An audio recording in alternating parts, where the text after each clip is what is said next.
special one in Ohio. Okay, ready, gentlemen? Why are you voting for something in Ohio?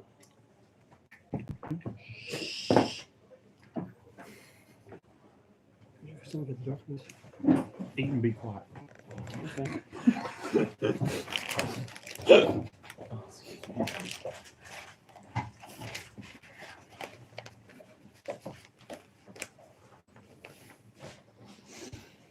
He's still a resident of Ohio, that's why.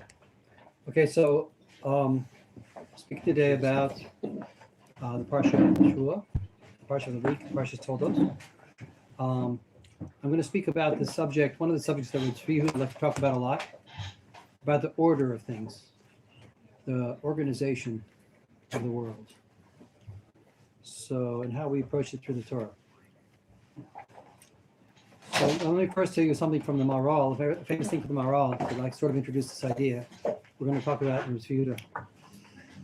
So the Maral said, Maral asked the question, how come the Seder Shel Pesach is called the Seder Shel Pesach? Why is it called the order? Seder means order. So on Pesach night, we read through this ceremony, we go through the ceremony, and it's called the Seder Shel Pesach, the order of Pesach. So why is it called the order of Pesach? It should be called, the celebration of Pesach, the discussion of Pesach, I don't know what, the exposition of Pesach. But why is it called the order of Pesach? That's the Maral's question.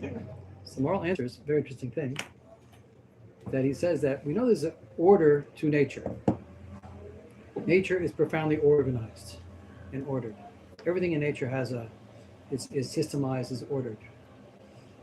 But miracles don't look like they have an order. When we learn about miracles, when we discover miracles in the Torah, and even in our own life, and the smaller level miracles that people find, so they don't seem to have a system. They seem to just pop out. All of a sudden, there's an ace, there's a miracle, So you would think there's not an order to miracles. You would think that miracles are something outside of the order. Yeah, you guys with me? Yes. In other words, you have an order, which is nature. It goes things a certain way. All of a sudden, there's an ace. That's above the order. It's out of order. So the Maral said, that's not what it is. The truth is that even miracles have an order. So what does that mean? So what does it mean that miracles have an order? So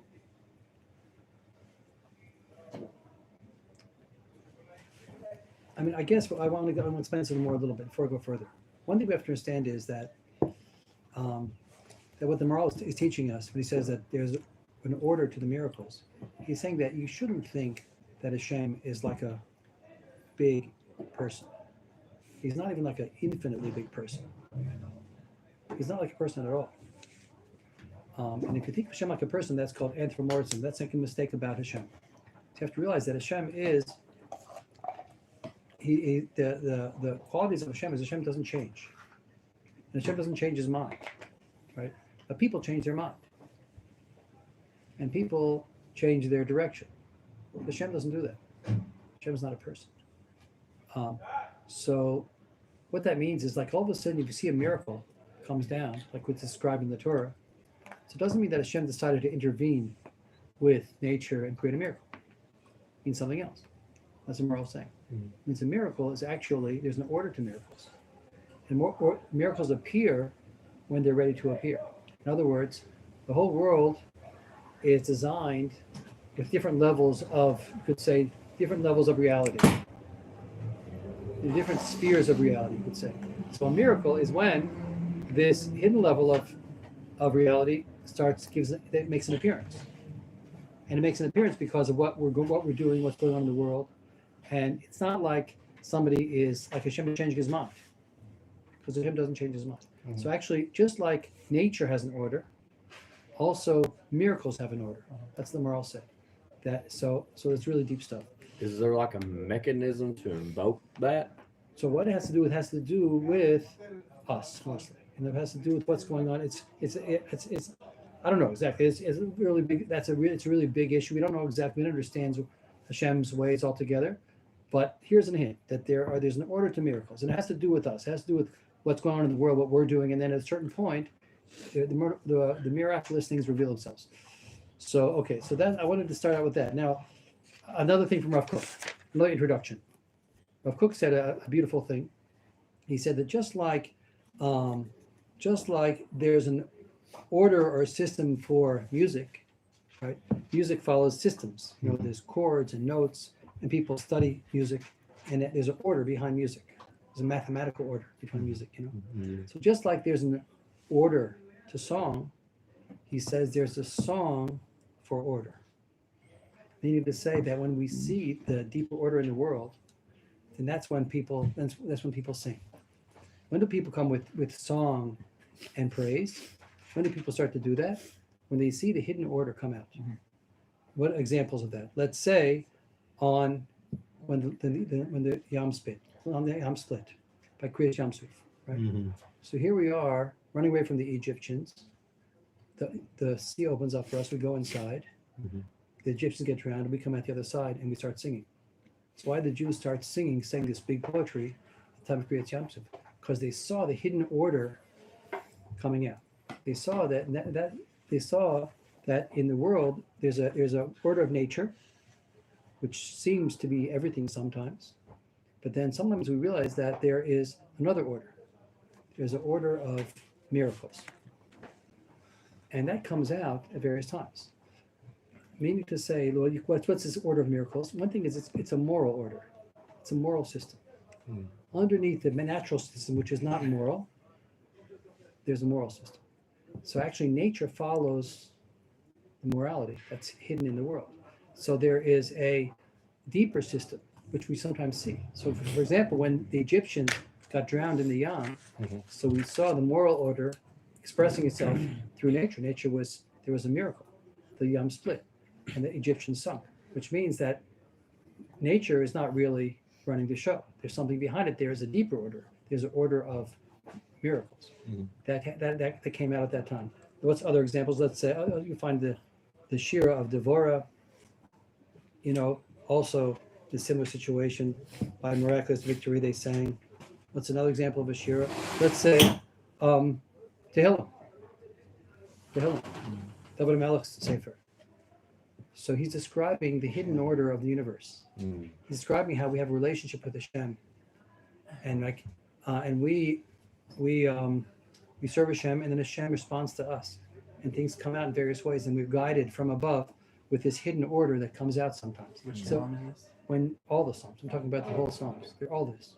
And when you see that hidden order, when you see the order of miracles, the order of divine providence, the moral underpinnings of reality, so then people sing, because that's what brings it about. They see the order brings us to song, just like there's an order behind song. There's also a song of order.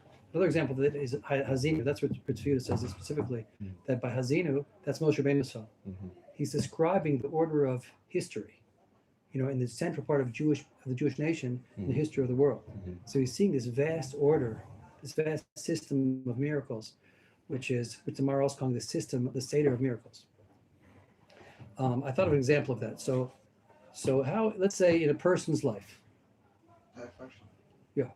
So this is a song of order, not order of song. This is a song of order. Yes. You sing when you see the hidden order. Like in one of the religions in India, yeah, there's something called Om. This continuous tone that they say is the root of all energies. Okay. They use that in a lot of yoga and meditation. Right. Yeah. They use that in yoga and meditation. Right. And it's like the balance of everything. Okay. Sounds interesting. It's based off of us. Yeah. It could be Avodah Zarah also, right? Wow. I think some of these things are. You have to I be think careful so. of the mantras. I think Yeah. so. I've It heard has that. some connections with their god Shiva. The Yeah. god of destruction. That has connection with the letters and stuff But it's like just that. sound. Yeah, but it's a sound. But Yeah, but it has meaning. It's It has enough. It is enough meaning that I'm aware of that I wouldn't even want to say that word here. Okay, let's go further. Okay, let's get back on subject. So But it's not a word. It's not a word. It's a sound. it to them it has meaning though. It's I a mean, note. yeah, I don't know. Maybe I'm not sure. Okay. Likewise, Whatever, the that's right. Buddhists also Right. has a note where they hit the drum, the bell, and they do meditation, and you see that, and they keep on doing that. So it's a part of what we are learning, but that's related to Avodah Okay. Zarah. Question? No question? You said there were different layers of order in the and in reality, there's Yes. physical nature, moral, Yeah. and then miracle. I'm putting moral with miracle because Okay. that the miracles are what express the moral underpinnings of life. In other words, when Hashem is moving things along, bringing out the moral order of things, sometimes that manifests as a miracle. I want to give you an example of this. I'm going to give some examples. I also first I want to tell you Gemara. Very interesting Gemara. The Gemara says like this. Gemara says that you have to stand up for an old person. That's halacha. Like the guy's over 70, comes in the room, you're supposed to stand up for him. So now, the Gemara asks, what kind of old person? Do you mean an old person that's a Talmud Chacham, or any old person? Even one who's really not a Talmud Chacham, he's far away from being a Talmud Chacham. So Gemara says, well, if he's Talmud Chacham, even when he's young, you have to stand up for him. And so the pasuk which describes him standing for the old person, that's any old person. Now Rashi there says an amazing thing. Why do you have to stand up for an old person? Like maybe he's not so special. Like we're talking about even a guy like that. So Rashi says, because he's seen miracles. That's what Rashi says. So it's really interesting.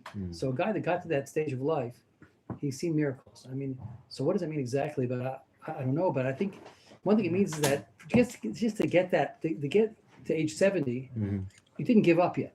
Like when people give up, they basically die. You know what I mean? And he's still alive. So he somehow has seen that things work out in a deeper way than they seem to. Like people that get discouraged and they think everything's nature, everything's survival of the fittest. Everybody thinks that when the person thinks that he sees so much evil and so much manipulation and controlling of circumstances by evil people and stuff like that, you get very discouraged, right? But when the person keeps watching and he doesn't give up, he sees that actually things come around and things, the moral underpinnings tend to come out, So a person at 70, so we see miracles. That's what Rashi says. Therefore, you have to stand up for it. So it's an amazing thing. So it's fair to say that if you live to 70, you've seen at least one miracle in your life, whether you know it or not. Right. Right. Exactly. And you'll talk to them, you'll find that they talk like that. You'll see, if you get to know them, you'll see that they don't see things on the surface. They know that there's certain patterns, which are like moral patterns. A guy that's, responsible, he's gonna get things are gonna work out better for him. Things like that, So I'm calling that the order of miracles because that's a miracle too. Let me give you an example. I have an example here that I thought of. Examples. Let's say a guy gets tested by something. People come up to tests all the time. People go into situations of nisayon of tests. So then he has a choice how he's going to respond. Like let's say his moral integrity is being challenged, by cheating, stealing, joining with the gangsters, he's going to do better. By standing against them, he's going to do worse. So he's being tested, He's going to do worse in the showroom. Or let's say just to be compassionate, like sometimes a person's tested, his compassion is tested. He wants to be, he wants to come down on somebody who should be compassionate towards, or something like that, right? Or all kinds of these type of moral tests. Honesty gets tested. All kinds of get tested. So people get tested.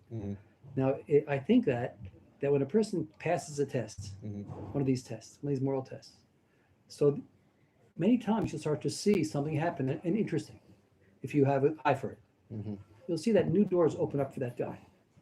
Because he passed this test, he started to see beyond nature, right? Like in other words, nature says, do what works. Moral commitment says, do what's right. So when a person is able to stand in that test and do what's right, even though maybe it's very difficult for him, what happens is, he's now plugging into the hidden order of the world. And what happens is, new things will open up for him. It's very likely that after a person passes a test, an ethical test, a moral test, a courage test, so he's going to, new doors will open up for him. He'll have new opportunities. He'll be able to express his himself in the world more than he would.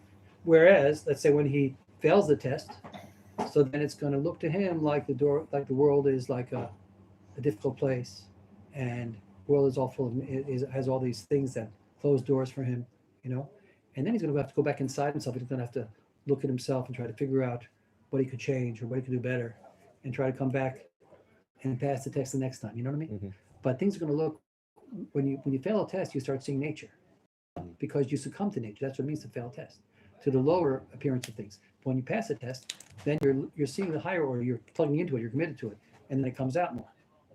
I have an example of that. Very interesting example in the Orach Chaim, I think, because I know it's Sfas Emes. Sfas Emes says this. says that when the Jews went down to Egypt, so Yaakov went down with them, and there was the 70 souls with Yaakov Avinu in Egypt. And it seems that all the time Yaakov was alive, Mhm. this is what the Psukim say and the sages explain. So there was no gulut, there was no galut. We were in exile, but we were living as completely free people. Mhm. Right? Yaakov thrived in those years that he was there. But then when Yaakov passed away, so then there were still the Shvatim were there, the tribes are still alive. So things started to get a little worse. We were still not physically subjugated yet, but the spiritual subjugation seemed to have started to come in. And then when the last of the 12 tribes passed away, that's when the physical subjugation came on. Mhm. Yeah. So what does that tell us? It tells us that when a person like Yaakov Avinu is alive, because he sees everywhere with a certain type of vision, he sees that nature doesn't have any independent force. When even though the patterns of nature seem to happen most of the time, actually there's the system of miracles that is much stronger than that. And when a person knows that very well, so then what happens is the forces of nature can't confuse him. The appearance of nature can't confuse him. So he couldn't be subjugated. As long as Yaakov Avinu was alive, I'm saying it's a little bit deep, I'm just drop this as an example. As long as he was alive, the Jewish people couldn't be subjugated because of the way he saw things. Right? When the Shvatim were still alive, they couldn't be subjugated fully. They didn't have the clarity of Yaakov Avinu. The eyes, their side are started to be closed, it says. They didn't see as not much vision. They didn't see the order that's behind the world as much. It's something you have to see. So then the natural order starts to come in and take over, and you start to get subjugated. And then when they pass away, then the people are actually physically subjugated. So there's a deeper order in the world that you have deep enough eyes, you can see it. And then you're living according to that order, and then that's what's going to come out. Okay, so that's my introduction to what I want to talk about. With Rabbi Yehuda talks about in this parsha and in many parshas, he talks about it very frequently about how to learn Chumash, how to approach the Torah. So just a real quick question on the definition then. Should I see miracles as basically where the physical world is showing through, as it were? So like as the bedrock, that although there's bedrock everywhere, but then there's certain places where the soil is thin enough that we see the rock. Is that how I should be seeing miracles then? Sometimes you see it, like the clouds part, and you see what's behind them. Correct. Yeah, that's why I was using the analogy of the bedrock, but then the dirt over the bedrock. Something So like that, right. I may see a rock there and I may see it there, but if it's truly bedrock, it's continuous. It's just I don't. Yeah. So there's an order. There's an other order that we see sometimes, and when we see that other order, that's when we start praising Hashem. That's when we start singing. Every morning we get up, we say Pesuk de Zimra, because we're looking at that different order that's behind the scenes. Yeah. Have you yourself seen a miracle? Of course, everyone has. We see them. I see them all the time. I see like the story I just told you. I see it happen so many times when I stand in some kind of a test, when I commit myself to something which is correct, I see doors open up. So that's a miracle.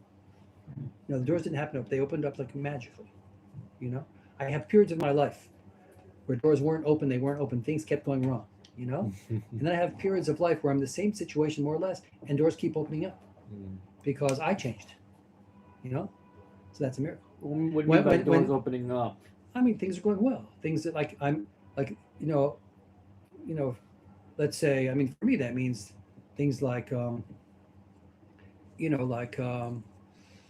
let's say I had, for my teaching career, there were periods of my teaching career when there was a lot of troubles, For me, that's what I was thinking about when I was saying this. A lot of troubles, a lot of politics, a lot of difficult things, And then other periods of my life when it really went well. It was really on a roll. And there was a good rapport with the students, and there was a good atmosphere, and all the things I couldn't control them. And yet sometimes it went one way, sometimes another way. So it sort of depends on something deeper, So where are you at now?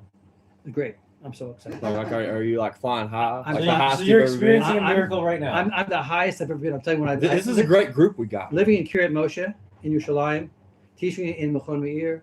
This is miracle of miracles. I have to tell you this. I'm So we're in the middle of one of your miracles. Yeah. And you guys, I hope, are experiencing miracles. I think you are. You're all experiencing miracles. That you're also here in Machon Meir and Yerushalayim and the learning Torah. It's like miraculous. This doesn't happen for everyone. How many people are stuck in Alabama, married to a non-Jew, doesn't know where he is, doesn't know what he's doing, nothing's going right, he's divorced 10 times. How many people have that? that means that the it didn't open up for them these doors. We got something nice here. Like other yeshivas, they got their little averages and there's like 500 bakram, they're all scattered around. We actually have a group. That's awesome. We got a really nice group. Oh, there, those two, yes. Shmuel, what? No, I was going to say that simply put, with Corona situation, Yeah. just the That was a test. technical stuff to get from Chutz La'aretz to Israel. Yeah. That's That's it's amazing. impossible. Amazing. It doesn't work for everyone. Some people, they keep bumping into closed doors, and then other people, at other times in their life, Bureaucracy, all that. things. Yeah, bureaucracy. That's the system of miracles, the hidden miracles, not opening up for you. And then if you're persistent, if you don't get discouraged, then they open up. Things open up. That's how it works. I left right 2 days before national lockdown, and I have no clue that there was going to be national lockdown. Mm-hmm. I came to Eretz Israel right 2 days before there was a national lockdown announced by the government, and I have no clue about it. Only the rabbi I was talking, he said, "I don't know what's going to happen. Just go as soon as possible." Okay, let's go further. Good. Yeah. Yeah. I mean, it's a good example. Yeah, you're a walking miracle, Usher. That's for sure. Go back to the miracle is really in our perception. It's perceiving that the moral level is It a more starts deeper from that. reality than the physical level. That's how we when we see it like that, then actually opens up for us. It starts happening. I wanted to get back to that point. Yes. What's your name again? Arya. All right. Yeah. Nice to meet you. Do we have to change ourselves, or what? No, it's not change ourselves. Work on ourselves, improve ourselves, and then doors will start opening for us. That's what I'm saying. Yes. And we'll start to see miracles. That's what it's about. Do we have to work on ourselves and then try and open these doors and choose to see coincidences as miracles, and then only that way miracles? Well, we're always they're both true. They're both true. We're always trying to do our best, even within the system of nature. But we also have to know that, and if you don't do that, then you're lazy. You know what I mean? But but you have to know all the time when you're doing that. What really made it work was the divine providence behind it. It wasn't your efforts by themselves. That's no way. If you think that, then you're making a mistake. You have to do your best. You have to put full effort into what's important. Every effort. Usually, sometimes, but that's not what makes it work. What makes it work is that door opens, which you didn't have control of. You know what I mean? So it's a combination. That Not to open up a humongous Pandora box of a tangent, because Okay. I know you have a lesson plan. Yeah, I have to move forward. Yes. And in terms of free will and stuff, Yeah. Does that mean miracles can't come at your own free will? Miracles can't come at your own free will. Yes, it means that. Okay. Correct. That's a shame. In other words, you do your best, and you have to wait. You have to be patient. You want things to work out, and they don't always work out when you want them to. Mm-hmm. And things get in your way, and that's not in your control. Your control is to keep your eye on the ball. Realize that this Ball being Hashem. the ball is Hashem's destiny, Hashem's plan. Mm-hmm. In other words, you have to realize that all the time, even when it looks like nature is conspiring against you, that's just the lower level of appearance. But there's always behind it. There's always so that's very interesting. I just want to point out just one interesting thing here in the word. I told you about tests. Just this word. I'll just show you this test is really cool. Nisayon. What's same as Nisun or something? Nun Samech Yud Vav Nun. Nisamek. Oh, sorry. Yeah. Nisamek. Yud Vav Nun. Yes. Nisayon. Okay. Nisayon. That means a test or a challenge. Mm-hmm. The first word in it is nace. Right? So that's what I was saying. When you stand, and a nace means two things. It means a miracle, also means a flag. Mhm. So when you stand in a test, so then what happens is you start to see miraculous things happen. The flag it's like there's a flag lifted up that shows you that there's a different reality more than what you see. You know what I mean? So that comes out when you stand in a test. So it's in the word. It's very interesting. Okay, so anyway, so let me go further. Now I want to talk about what Yehuda said directly. That was background. So Yehuda said that whenever you look into a subject, whenever you want to understand something, you have to look at it from various perspectives. So there's something called linear thinking. There's a term linear thinking, which means that you're only able to see things in one perspective. And that's not good. That's a pejorative term. Linear thinking means limited. But someone who's smart or someone who's deeper, he looks at things from many perspectives. So if you to explain to us, when you're learning the Torah, you have to learn that that's what the Torah is doing. Torah gives different perspectives on things until you see them as a whole, and that's how you have to learn the Torah in that way. The Torah is not a science book, and it's not a history book in the usual sense. It's something. It's really describing the order of miracles in a certain sense. That's what the Torah is about. It's describing the underpinnings of reality, the moral system which underlies the parent system. So when you come to learn Torah, you have to look at it with a certain depth. You can't look at it in a linear way. You have to look at it in a deeper way. So, for example, when we first look at something, we look at things in a more objective way. Let's say you're learning Torah. You look at what it says, and the Torah is presenting certain things. And then, when it goes further, then it starts to look at them in a more subjective way, in a more how it affects you. So, Reb Tzvi Yehuda says that the whole Torah is written like that, and he calls it zugiot. He calls it couples. So the whole Torah is written that first it presents a concept or a personality or a set of mitzvahs or something like that, and then it goes and it goes into another angle. It starts looking at the more subjective angle, how it affects us, how we do it, what it means to us, things like that. So that's on a surface level. It's a little deeper than this, but I'm trying to introduce it. The idea of zugiot. So he said that the Torah is written in sections, in sets. So there's sets of ideas, and the first set is called a double set, a zugiot. What's an example of zugiot?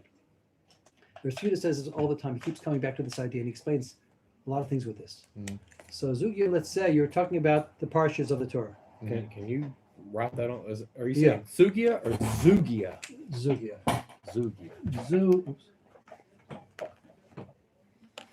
Zugi. Oh, so zug means couple. So it means pairedness, two-ness. Okay. So he says, look at the whole Torah as a set of, as it's written with zugiot. For example, Couplings. Pairs. So take the first parsha of the Torah. The first parsha of the Torah is Bereshit, and the second parsha is Noah. So he said that's a pair.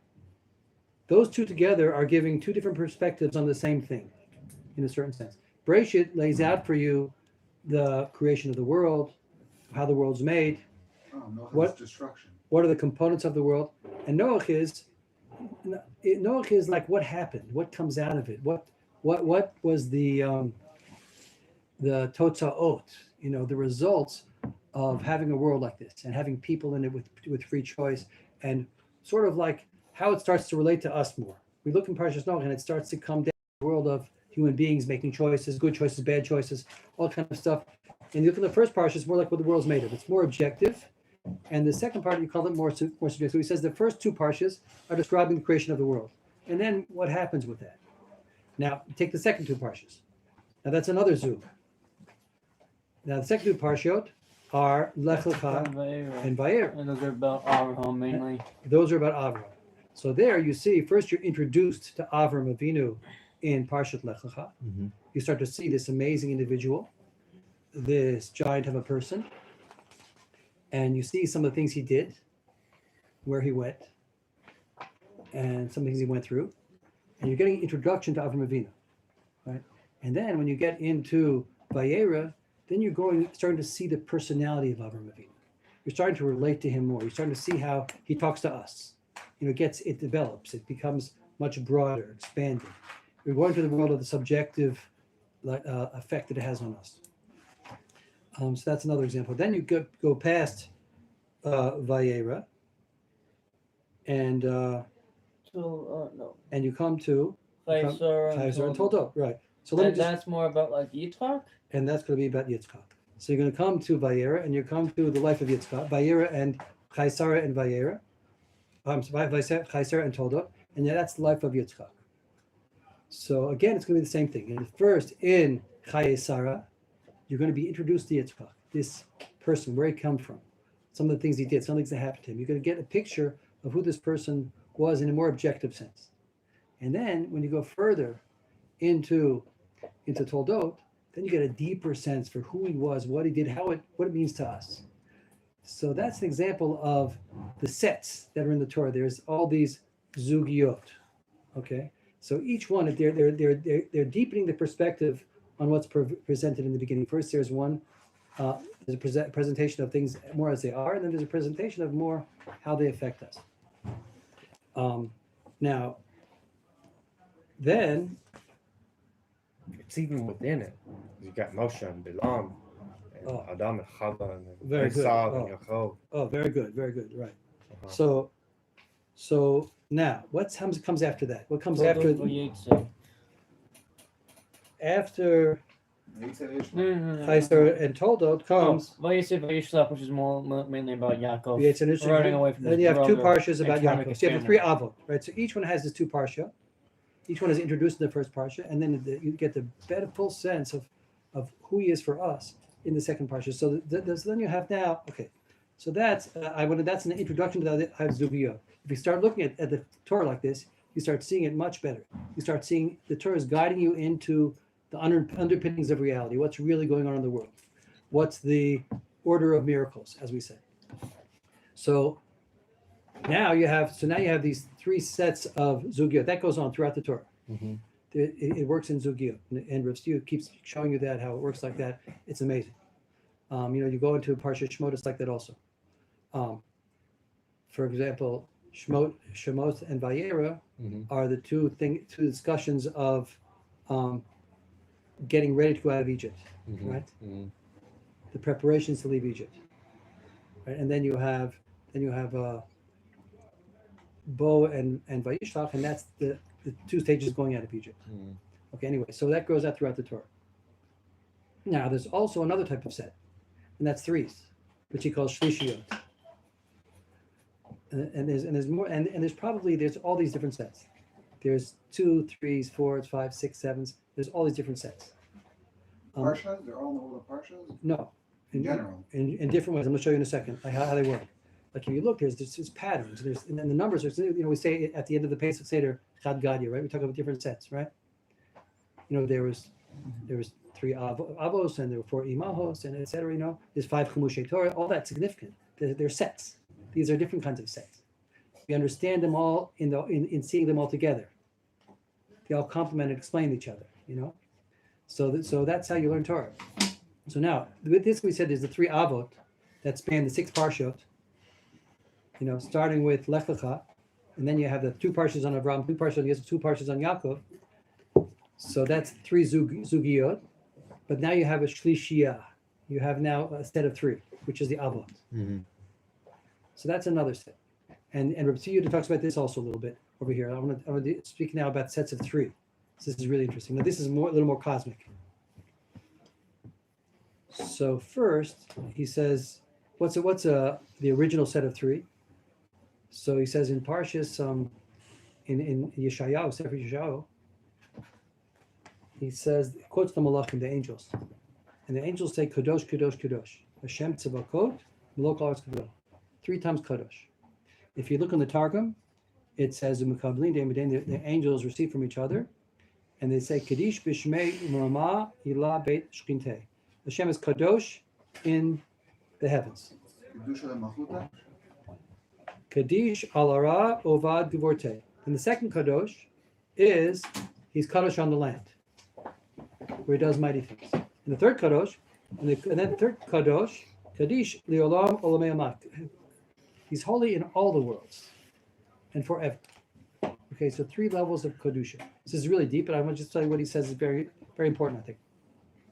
He says that this is referring to also like the 3 ways of relating to Hashem. The first thing is Hashem is Kadosh, essentially. Hashem is the absolute existence behind the world, right? Hashem is perfect. Hashem is good. Hashem is all these things. These are facts. Right? So that's the first level of Kadosh we're talking about. Now the second level of Kadosh is that human beings perceive this. Okay? That we go in the world and we start seeing Hashem's, like we're talking about now. We see Hashem's greatness in the world, and we see the harmony of the world. We see the reward and punishment. we see Hashem interacting with us. We don't see Hashem himself. We see the way he affects things. So that's the second level of Kadosh. So Hashem is Kadosh through our ability to perceive him. There's a Kedusha in our interactions with him. There's a holiness in what we can, our relationship. He is present in all reality, Hashem? He's present in all reality, yes, of course. He's the source of everything. Present in all reality, yes. And then, so that's a fact, number one. But number two, we're talking about the subjective level that we experience that, right? And then the third level is that after we experience it, and when we start seeing Hashem in the world, so then it manifests in various ways, which is sort of like what I was saying before. Then Hashem's holiness comes out in the world. So in other words, it depends on what we see, what we experience.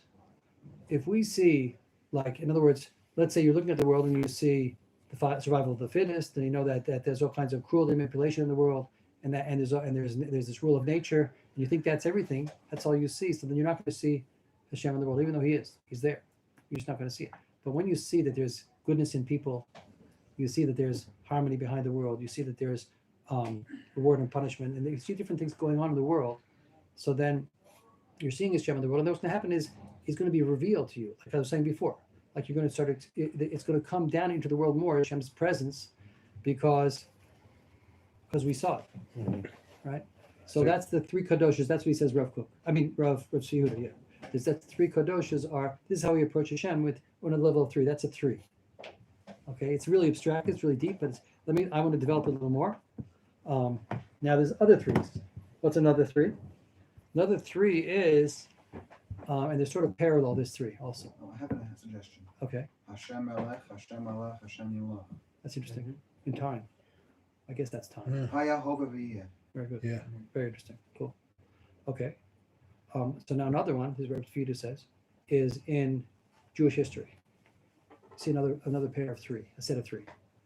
And that is, which I sort of mentioned a second ago, is that the first one is, how do we become a nation? So became a nation, and what it meant to become a nation is a set of three. He says the first set is that we came out of Egypt.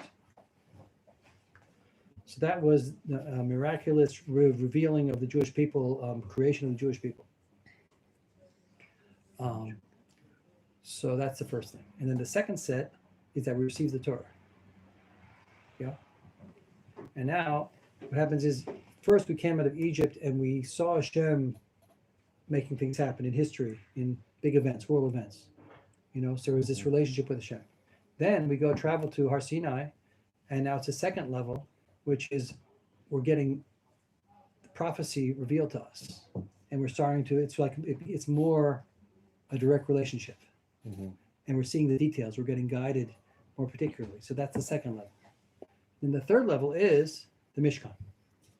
And after we have Mitzrayim, going out of Egypt, and receiving the Torah, then we have the Mishkan. And when you have the Mishkan, then you have something amazing, which is called the divine dwelling. In other words, the Shekhinah.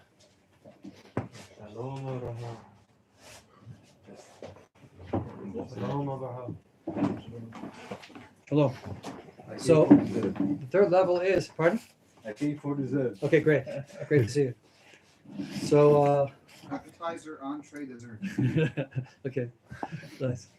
Okay, so the third level is that the divine presence came down into the Mishkan. And this was something really amazing, which now, and it came down into us, into the Jewish people, really. The vehicle was the Mishkan, but it really means that there's this divine presence came down to live among the Jewish people. We were living with the divine presence, and that never goes away. Like since then, the divine presence is with the Jewish people on some level. In the Beis HaMikdash, again, it manifested itself more, but it's now with us. So that's another three. The set of three is like the development of the Jewish people. The first things we come out of Mitzrayim, we're beginning a basic relationship. It's a fact, something that happened, and it's the beginning of the relationship with Hashem. We see that Hashem is guiding us. Hashem is running the world, and then what happens after that is Kabbalah Torah. We get the Torah, we get the details. We start getting the prophecy, and we're getting particular guidance and a close relationship. And the third level is that the divine presence comes down among us, and we're living with this thing called the Shekhinah. So that's three levels. That's another Shlishiyah. Okay. Now, what's very interesting is if you look, let's say, back to the Avot. Now I want to talk about the Avot.